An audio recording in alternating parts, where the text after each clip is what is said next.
Welcome to this explainer. I want you to jump back with me to the year 1066. In a flash, a violent, highly coordinated invasion fundamentally transformed the island of Britain. And the wild thing is, over the next few centuries, that completely conquered nation would grow to transform the entire world, right before dramatically losing its vast global empire. You've definitely heard this one before. The sun never sets on the British Empire. For more than 3 centuries, that proud boast completely defined British global dominance. But today, we're going to flip that script. We're going to uncover exactly how this absolutely unprecedented empire finally saw its sunset. And before we get there, we'll look at how the English nation at the heart of it all was so violently forged in the first place. So here's our roadmap for today. We're breaking this down into 5 key chapters: the invasion of 1066, the Norman legacy, the cost of empire, the push for freedom, and finally, Britain's modern echoes. All right, let's dive right into part 1, the invasion of 1066 and the succession crisis that started it all. It all kicks off with a massive succession crisis. King Edward dies without an heir.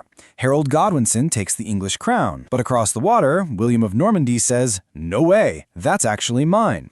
By September of 1066, William gathers thousands of soldiers and crosses the English Channel. Meanwhile, Harold's exhausted troops are forced to march hundreds of miles south to meet them. This whole thing climaxes at the famous Battle of Hastings on October 14th. After hours of totally brutal shield wall-breaking combat, Harold is killed.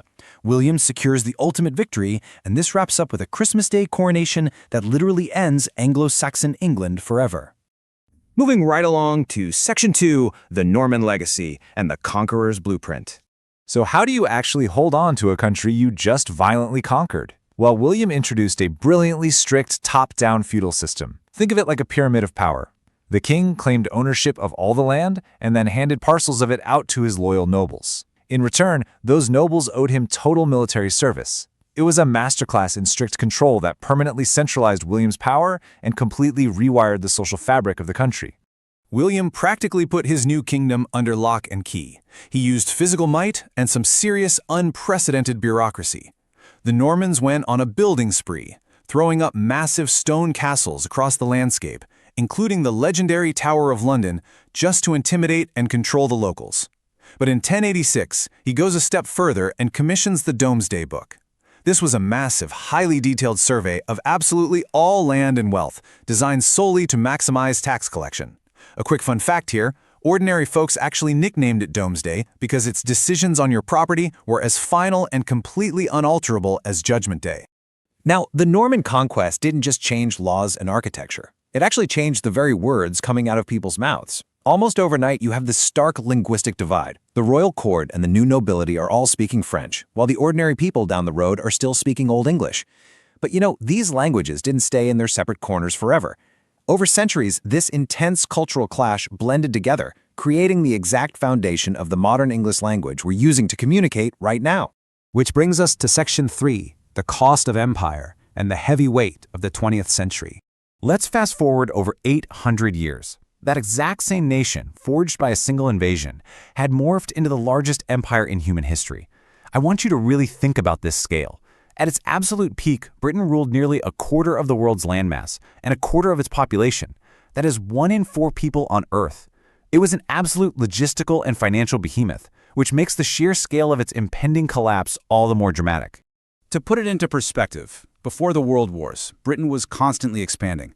It was incredibly wealthy and undeniably the strongest nation on the planet. But the 20th century fundamentally changed the math. Millions went off to fight overseas, critical industries were severely weakened, and entire cities were just reduced to rubble. So while Britain technically emerged victorious from both global conflicts, the reality was staggering national debt. Attempting to control distant, far-off colonies was suddenly completely unaffordable. And that sets the stage perfectly for Section 4, the push for freedom and the winds of change. So you have Britain's sudden financial ruin colliding head-on with rising global movements. It wasn't just one isolated thing that brought the empire down, it was a perfect storm. The world wars absolutely crushed them economically. At the exact same time, independence movements inside the colonies were fiercely demanding self-governance, and international politics were shifting fast. You had the US and the USSR actively opposing colonial empires, plus the newly formed United Nations heavily promoting the right of self-determination across the globe. All of these forces were just squeezing the British Empire simultaneously. All of this intense pressure finally breaks the dam in 1947 when India gains its independence. This was achieved after years and years of intense political struggle, led by iconic figures like Mahatma Gandhi. And India's freedom served as a massive domino in global history. It proved beyond a doubt that freedom was entirely possible, and it deeply inspired other colonies across Africa, Asia, the Caribbean, and the Middle East to fight for and achieve their own sovereignty in the decades that followed. As the physical empire rapidly shrank, Britain was completely forced to rethink and adapt its relationships with these newly independent countries, and this led to the creation of the Commonwealth. Instead of ruling from the top down, the Commonwealth connects many of these former territories through voluntary cooperation, focusing heavily on shared trade and diplomacy. It was a massive pivot from being an imperial ruler to operating as a decentralized global partner. Finally, we arrive at Section 5, Britain's modern echoes and its indelible mark on the world. The fascinating thing is, even though the physical empire disappeared, its underlying systems absolutely survived. They left permanent footprints all over the globe. The legacy of that 1066 cultural clash gave us an English language that is now spoken worldwide. Plus, dozens of independent countries still use legal and parliamentary systems that were directly modeled after Britain's. And those historical ties, they still endure today across global education, culture, and massive international institutions. The empire itself is gone, but its impact is quite literally everywhere. To wrap up this explainer, I really want to leave you with this provocative thought. We've just seen how incredibly fast everything can change.